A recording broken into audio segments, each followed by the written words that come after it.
భారత చిత్ర పరిశ్రమలో ఎంతో గుర్తింపు పొందారు దర్శకుడు రామ్ గోపాల్ వర్మ. తెలుగు చిత్ర పరిశ్రమలో హిట్ సినిమాల దర్శకుడిగా పేరు తెచ్చుకున్నారు. బాలీవుడ్లో సైతం తనదైన ముద్ర చాటుకున్నారు. అటువంటి ఆర్జీవి అనేక వివాదాస్పద అంశాల్లో చిక్కుకున్నారు. ముఖ్యంగా ఏపీ రాజకీయాలను టచ్ చేసి కేసులకు గురయ్యారు. విచారణకు హాజరవుతూ వచ్చారు. తాజాగా ఒక కేసులో ఆయనను ప్రకాశం జిల్లా పోలీసులు 12 గంటల పాటు విచారణ చేపట్టారు. కీలక అంశాలను రాబట్టే ప్రయత్నం చేశారు.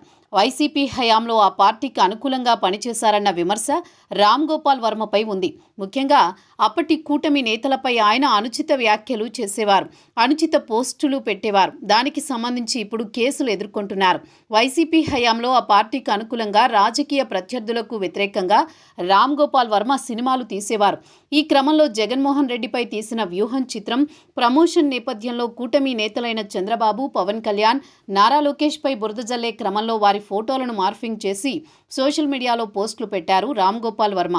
దీనిపై గతంలో టీడీపీ కార్యకర్త చేసిన ఫిర్యాదు మేరకు ఒంగోలు పోలీసులు కేసు నమోదు చేశారు.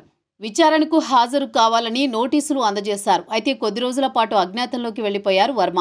అరెస్టు తప్పకుండా ఉంటుందని భావించి హైకోర్టు నుంచి వర్మ ఊరట పొందారు. హైకోర్టు ఉత్తర్వుల మేరకు అరెస్టు చేయకుండా విచారణ కోసం రావాలని ఒంగోలు రూరల్ పోలీసులు మరోసారి నోటీసులు పంపారు. దీంతో విచారణకు హాజరయ్యారు వర్మ. ఒంగోలులో దాదాపు 12 గంటలు వర్మను విచారించారు పోలీసులు. చంద్రబాబు, లోకేష్, పవన్ ఫోటోలు మార్ఫింగ్ వెనుక ఎవరున్నారు, ఇందులో ఇతరుల పాత్ర ఎంత అనే ప్రశ్నలను పోలీసులు సంధించినట్టు తెలుస్తోంది. రామ్ గోపాల్ వర్మ ఇచ్చే సమాధానాల ఆధారంగా ఈ కేసులో విచారణపై పోలీసులు ఓ నిర్ణయానికి వచ్చే అవకాశం ఉంది.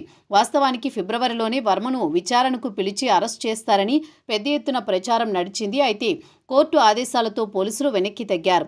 రామ్ గోపాల్ వర్మ విషయంలో సైతం ప్రభుత్వం వెనక్కి తగ్గినట్టు ప్రచారం నడిచింది.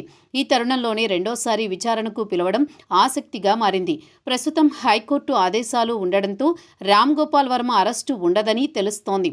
అదే సమయంలో రామ్ గోపాల్ వర్మ సైతం రాజకీయ విమర్శలకు దూరంగా ఉన్నారు.